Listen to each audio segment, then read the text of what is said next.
बच्चों, मैं डॉक्टर पुष्पा द्विवेदी, अध्यक्ष हिंदी विभाग, हरप्रसाद दास जैन महाविद्यालय, आरा। आज का हमारा व्याख्यान घनानंद पर आधारित है। इसके पहले से हम लोग आभासी कक्षाओं का संचालन कर रहे हैं।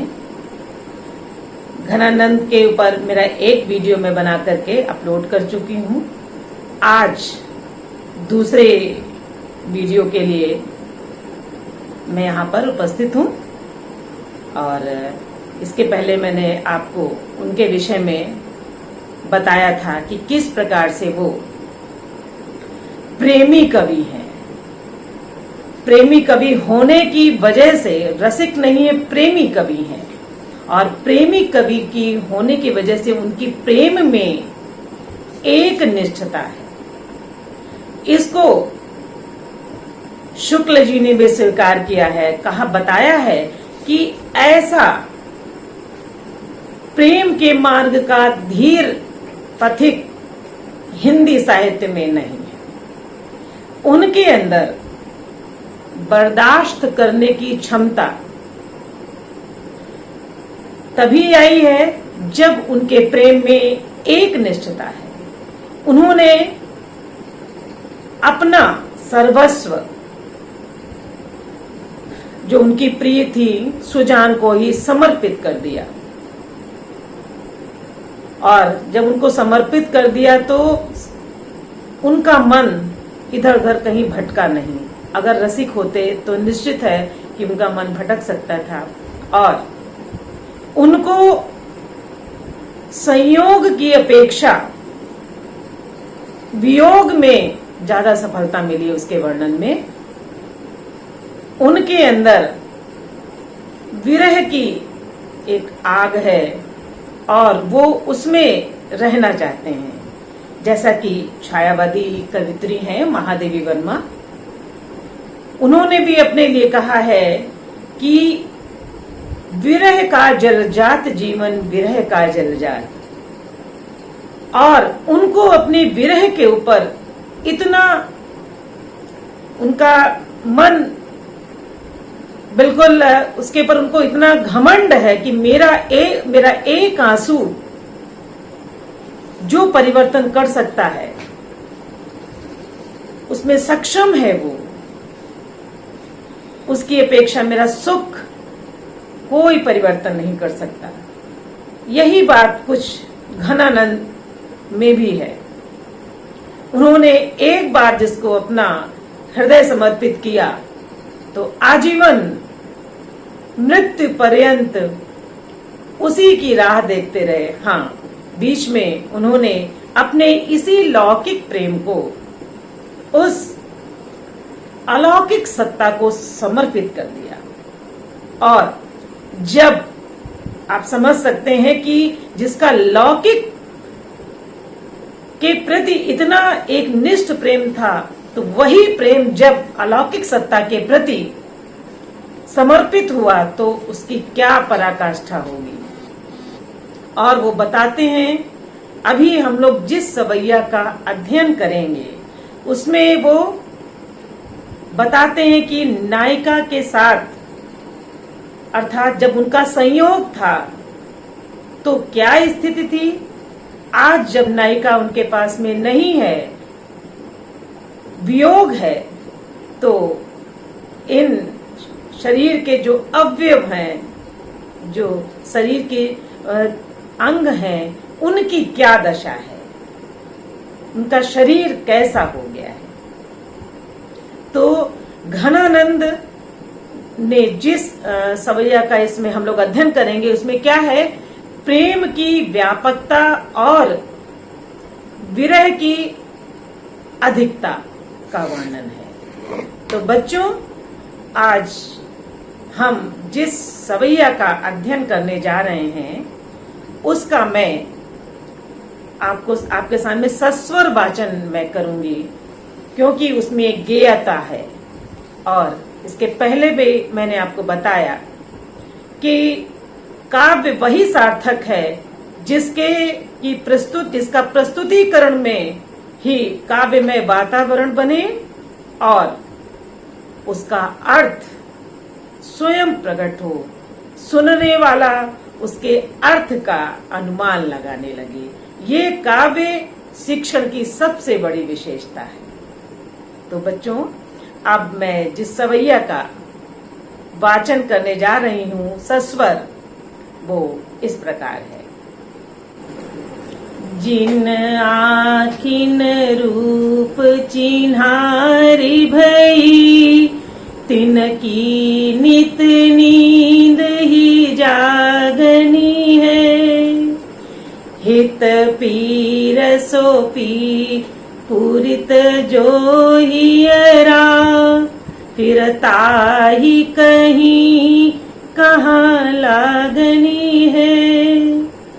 घन आनंद प्यारे सुजान सुनो, जियरा ही सदा सुख दागनी है। सुख में मुख चंद बिना निरखे, नखते सिख लो विष पागनी है। प्रस्तुत पंक्तियों में कवि घनानंद ने विरह की दशा का वर्णन किया है और ये बताया है कि संयोग में जिन आंखों ने अपने अंदर प्रिय के रूप सौंदर्य को देखा है, बसाया है, आज उनकी क्या अवस्था है। इसका वर्णन प्रेम के साधक और प्रेम के मार्ग के धीर गंभीर पथिक ने बहुत ही सुंदर ढंग से बताया है कि जिन आखिन रूप चिन्हारी भई, कि जिन आंखों ने अपने प्रेमी का, अपने प्रिय का के रूप सौंदर्य को देखा है, उन आंखों को कहाँ नींद आ सकती है। क्यों? क्योंकि उन आंखों में तो प्रिय का रूप सौंदर्य भरा हुआ है और नायिका उसी में डूबती है, निमग्न है। जब किसी का प्रेम एक निष्ठ होता है तो उसको अपने अगल बगल क्या हो रहा है इसकी कोई चिंता उसको नहीं रहती है। वो सिर्फ अपने प्रिय के रूप सौंदर्य में ही निमग्न रहती है। फिर क्या कहती हैं कि ही हित पीर सो पूरित जो हियरा, कि जो प्रिय के विरह से जो हृदय भरा हुआ है, जिसके हृदय में अपने प्रिय के वियोग की आग लगी है, वो वियोग में जल रहा है, तो ऐसे प्रेमी को कहाँ नींद है, उसको कहाँ चैन है। हित प्रेम सुपूरित जो हियरा, जो हृदय, हीरा हृदय विरह से भरा हुआ है, उसका वो हृदय दूसरी जगह कहाँ लग सकता है। उस हृदय का को कहीं नहीं लगाया जा सकता है। स्वयं प्रश्न करते हैं, नायिका करती है कि जिन आंखों ने अपने प्रिय का रूप देखा है, उसको वो आंखें क्या करती कि नींद की अवस्था में भी जागती हैं। क्यों? जब वो सोना चाहती हैं तो सामने प्रिय आ जाता है, और जब प्रिय आ जाता है तो नींद कैसे आएगी।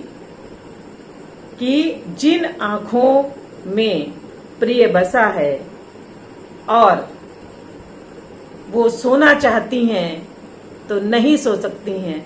फिर कहती हैं कि जिसका हृदय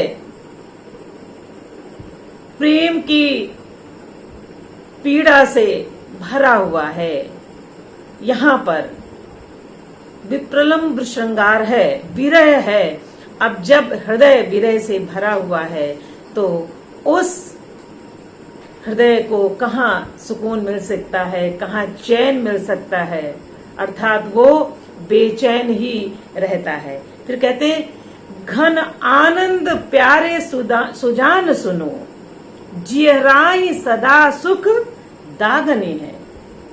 वो कहते हैं हे सुजान सुनो, तुम्हारे बिना यदि मुझे कोई सुख भी मिलता है तो वो कैसा है मेरे लिए, वो मेरे लिए दाग के समान है।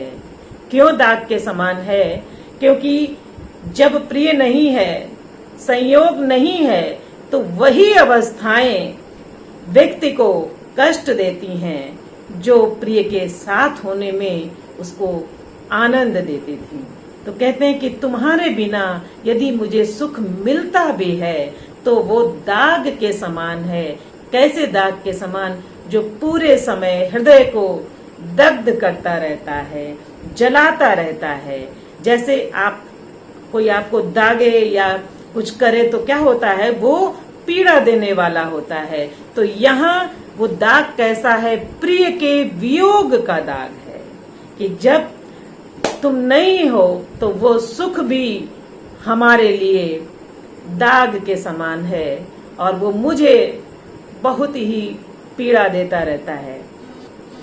कहते हैं कि सारी ऋतु में प्रेमी को तब अच्छी लगती हैं जब उसका प्रेमी उसके साथ में हो, उसका प्रिय उसके साथ में हो, अर्थात संयोग की अवस्था में। और जब उसका प्रिय सामने नहीं है, साथ में नहीं है, तो क्या है कि वही ऋतुएं जो उसको सुकून देती थी, आनंद देती थी, वही आज जो है उसके लिए पीड़ा का कारण बनी हुई हैं। तो कहते हैं कि फिर अंतिम पंक्ति में कहते हैं कि प्रिय प्यारे, मतलब तुम्हारे मुख को देखे हुए, तुम्हारे चंद्र मुख को देखे बिना ये सारा सुख कैसा है? जो सुख मिलता है बिना तुम्हारे मुख चंद्र को निरखे बिना, वो सुख कैसा है हमारे लिए? नख से और शिखा तक विष में पगा हुआ है। अर्थात विष का क्या कार्य होता है? मरने की अवस्था होती है, मरण की अवस्था व्यक्ति खाता है तो उसकी अवस्था कैसी हो जाती है कि मरण की अवस्था में व्यक्ति पहुंच जाता है। तो कहते हैं नख सुख में मुख चंद निहारे बिना, सुख में मुख चंद निहारे बिना। सुख में यदि मुझे सुख मिलता है लेकिन तुम्हारे मुख रूपी चंद्रमा को निहारे बिना यदि वो सुख मिलता है तो वो सुख मेरे लिए कैसा है? नख शिख कि नख ते सिखलो विष पागन है। नख ते सिखलो यानी नाखून से लेकर शिखा तक वो मेरे लिए विष के समान है। शरीर कैसा हो जाता है? विष युक्त हो जाता है। और विष की जो उसकी विशेषता है वो मारने की होती है। तो यहाँ पर सुख भी विष का कार्य कर रहा है। और कब कार्य करता है? जब उसका प्रिय उसके साथ में नहीं है। तो यहाँ पर प्रस्तुत सवैया में कवि घनानंद जी ने कहा है कि हे प्रिय, जो तुम्हारा साथ है तो सब कुछ है, और अगर तुम्हारा साथ नहीं है कि मुझे सुख भी तुम्हारे बिना नहीं चाहिए, और यदि वो मुझे मिलता भी है तो मेरे लिए दुखदाई है, मेरे लिए कष्टदायी है। तो कहते हैं ना कि और वो कैसा है कि नख से शिखा तक कष्ट देने वाला है, कि उनको सुख की आकांक्षा नहीं है। वो कहते हैं कि मुझे ऐसे सुख की कोई आवश्यकता नहीं है। वो बिना अपने प्रिय के मुखचंद को निहारे बिना सुख को भी नहीं लेना चाहते हैं। वो कहते हैं कि मेरे लिए दुख ही ठीक है। बच्चों, तो अभी आपने देखा कि जो मैंने व्याख्या की उसमें नायिका विरह से दग्ध है। नायिका के अंदर विरह की अग्नि है, जल रही है, और वो अपने प्रिय के बिना किसी भी सुख को स्वीकार नहीं करना चाहती है। इन पंक्तियों में नायिका जो कह रही है कि वो सारे भौतिक सुखों के आगे प्रेम के सुख को महत्व देती हैं। उनके लिए भौतिक सुख का कोई महत्व नहीं है प्रेम के सुख के आगे। तो ये आप देख रहे हैं कि घनानंद की जो परिष्कृत ब्रज भाषा है उसको हम इसमें देख सकते हैं। ये उनके अंदर इतनी अद्वितीय क्षमता थी कि उन्होंने इस तरीके का वर्णन किया है। तो इससे पता चलता है कि उनकी भाषा कैसी है, परिष्कृत ब्रज भाषा है। और इसमें विरोधाभास, अनुप्रास, अलंकार का प्रयोग हुआ है। गुण माधुर्य है। अब विरह में भी माधुर्य है, अर्थात यहाँ पर विप्रलंब श्रृंगार है। भाषा में चित्रात्मकता है, जो शैली है उनकी उसमें चित्रात्मकता है कि जब हम उसको पढ़ते हैं तो हमारे सामने एक चित्र उपस्थित हो जाता है। तो शैली में चित्रात्मकता है। और इन्होंने मुहावरे के प्रयोग के द्वारा, मुहावरों को का प्रयोग इसलिए किया है कि वो अपनी बातों को बहुत अच्छी तरीके से जिससे स्पष्ट हो जाए। तो बच्चों, अभी आपने यहाँ देखा कि घनानंद की जो सवैया इसमें है वो उसमें प्रेम की एक निष्ठता है। प्रेम सभी भौतिक सुखों का परित्याग करता है प्रेम के सुख के आगे। उसके लिए प्रिय का मुख चंद्र ही सब कुछ है, और यदि प्रिय का मुख चंद्र नहीं है तो उसके लिए ये सारा शरीर नख से शिखा तक विष युक्त है। तो ये कवि की शैली की और भाषा की का जो परिष्कृत भाषा है उनकी, ये उसी का चमत्कार है। और निश्चित जब कवि हृदय से किसी चीज की अनुभूति करता है तो उसकी लेखनी में जो ताकत आती है, या जिस दुख को वो भोगता है, और जब वो उस भोगे हुए दुख का वर्णन करता है तो जो ऊपर से लोग अपने दुख को लिखते हैं उसमें अंतर आ जाता है। ये सवैया जो उन्होंने लिखा वो किसी के भी हृदय को उद्वेलित करने के लिए काफी है। और ये सिर्फ घनानंद के ही लिखने की बस की बात है। तो अभी बच्चों, मुझे लग रहा कि आपको मेरे द्वारा पढ़ाए गए इस सवैये का अर्थ समझ में आ गया होगा। जिनको नित नीके निहारत ही तिनको अखियां अब रोवती हैं। पल पावड़े पायनी चायनी सो असुबानी के धारनी धोवती है। धन आनंद जान सजीवन को सपने बिन पाए खोवती है। न खुली मुंदी जानी पर कछुए दुखदाई जगह पर सोवती है।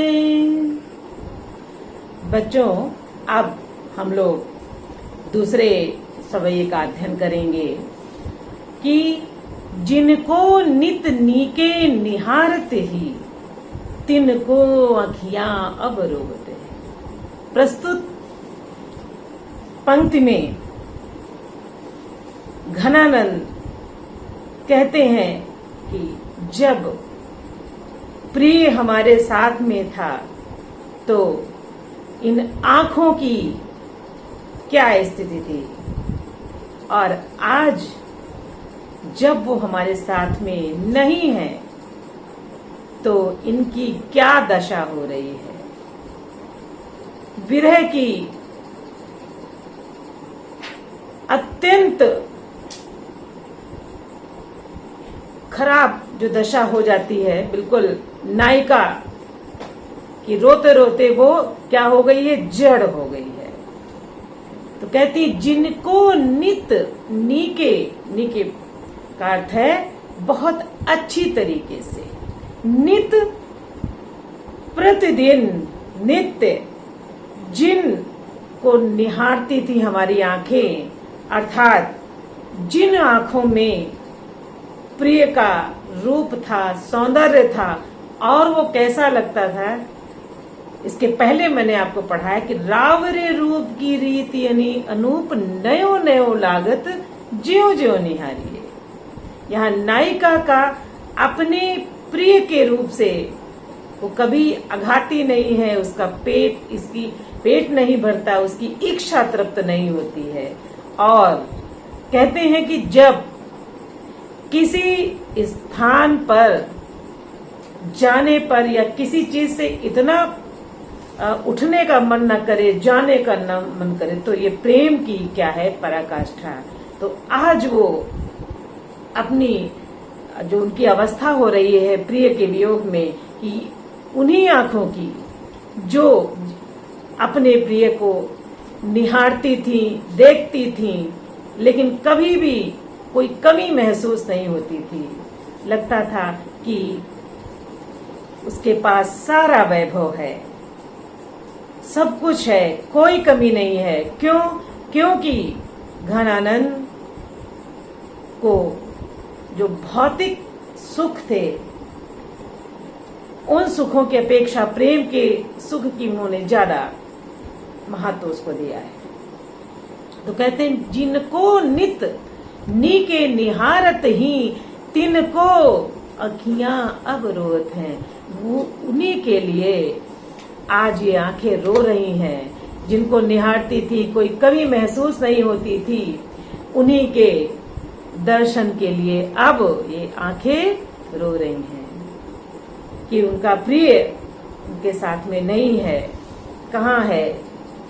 तो आंखों की ये दशा हो गई है। वही आंखें जो कभी सुख का अनुभव करती थी, और सुख का अनुभव तब करती थी जब उनके साथ में उनका प्रिय था। फिर क्या कहती हैं कि नायिका कहती पल पावड़े पायन चायन सो असुबान के धारन धोवत है। जो आंखें अपने प्रिय के आगमन पर जिन्होंने पलक पावड़े बिछाए थे, आज वही आंसुओं से धोई जा रही हैं। अर्थात जो पलकें थीं प्रिय के आगमन पर अपनी जो बिछौना कि जिस पर उसके प्रिय का के चरण कमल पड़ेंगे, तो उसने अपने वो पावड़े क्या थे, अपनी पलकों के जो पावड़े बिछाती थी, वो आज आंसुओं से धोई जा रही हैं। और आप ये देखेंगे जब आंसू आंखों में है तो प्रिय उतना स्पष्ट भी नजर नहीं आएगा। आप महादेवी वर्मा को मैं इसलिए बता रही हूं कि इनमें और उनमें थोड़ा सा अंतर है। यहाँ निराशा हो गई है कवि को, लेकिन उनके अंदर अभी उस अपने पारलौकिक अलौकिक सत्ता के प्रति उनके मन में एक अभी जागरण है, उनके मन में एक जिज्ञासा है, उनके मन में एक कामना है। और वो कहती हैं कि जो तुम आ जाते एक बार, कितनी करुणा कितने संदेश, पथ में बिछ जाते बन पराग, गाता प्राणों का तार तार, उन्माद भरा अनुराग भरा, आंसू लेते वे पद पखार। कि उनके आंसू जो है वो अपने प्रिय के पैरों को पखारने के लिए तैयार हैं। वो चाहती हैं कि सिर्फ एक बार। लेकिन यहाँ घनानंद की जो नायिका है वो कहती है कि वो उनकी जो पलक पावड़े हैं वो आंसुओं से धोए जा रहे हैं। निराशा की स्थिति है, बिल्कुल प्रिय से निराश हो चुकी है नायिका। आगे क्या कहती हैं कि घन आनंद जान सजीवन को, सपने बिन पाए अभी खोवती। कि जो प्रिय हमारे लिए संजीवनी बूटी थे, संजीवनी बूटी का क्या काम होता है? वो मृत शरीर को भी जीवन दान देती है। तो यहाँ पर उनका प्रिय क्या था?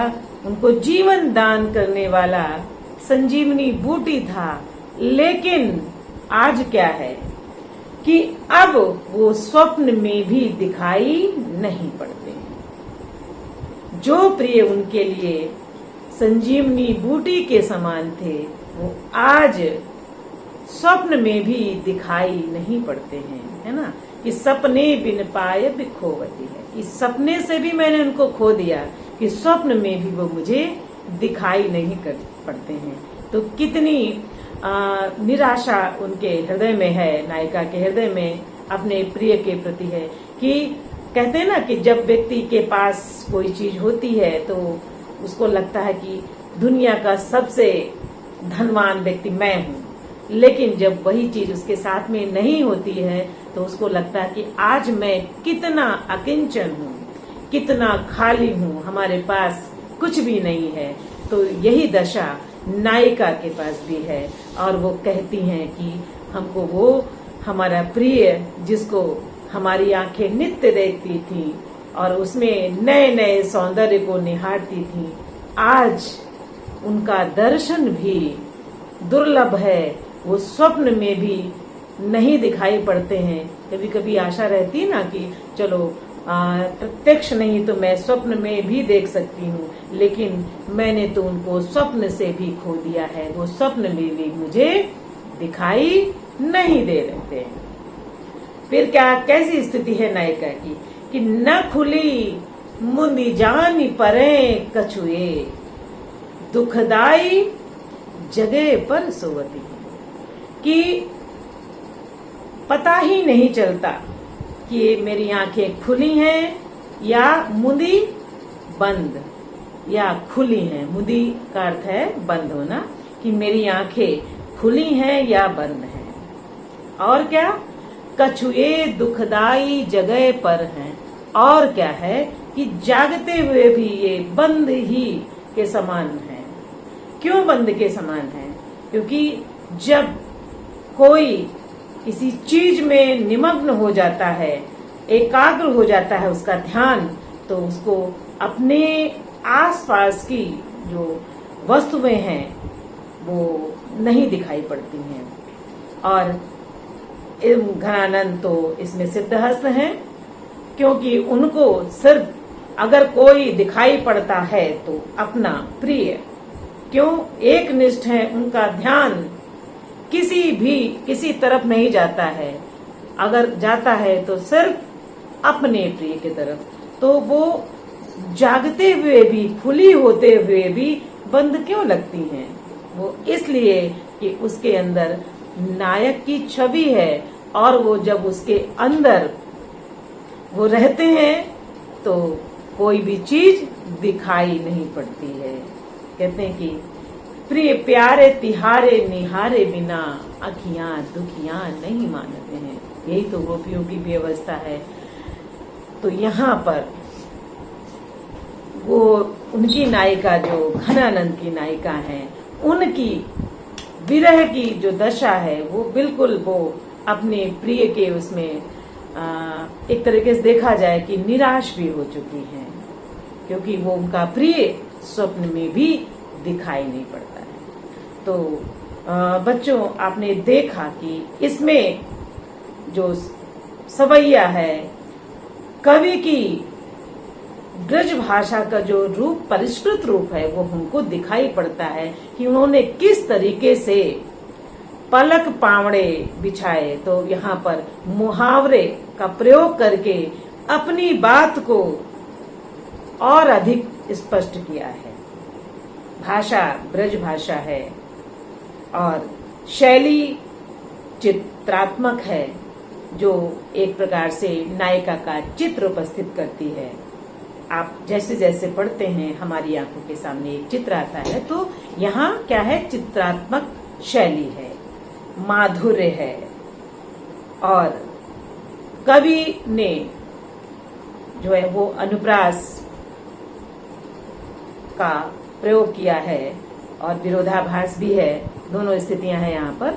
तो ये नायक की जो वर्णन की क्षमता है उसको दर्शाता है कि किस प्रकार से उन्होंने नायिका की विरह दग्ध अवस्था का, अर्थात वियोग पक्ष का कितनी अच्छी शब्दों में हमारे सामने रखा और बताया, अपनी पीड़ा को जो व्यक्त किया है। इससे उनकी भाषा का जो चमत्कार है वो प्रकट होता है और ये घनानंद के काव्य की बहुत बड़ी विशेषता है। तो बच्चों, हमने इसके पहले आपको बताया था किस प्रकार से हम लोग अपने अर्थ को बहुत ही अच्छा बना सकते हैं। तो उन्हीं बिंदुओं को आप अपने सामने रखते हुए इसकी हमारे द्वारा बताई गई व्याख्या को एक बार पढ़ेंगे, लिखेंगे और इसके बाद भी यदि कोई समस्या आती है तो हम उसका समाधान आगे के व्याख्यान में करेंगे। आज हम अपने व्याख्यान को यहीं पर विराम देते हैं।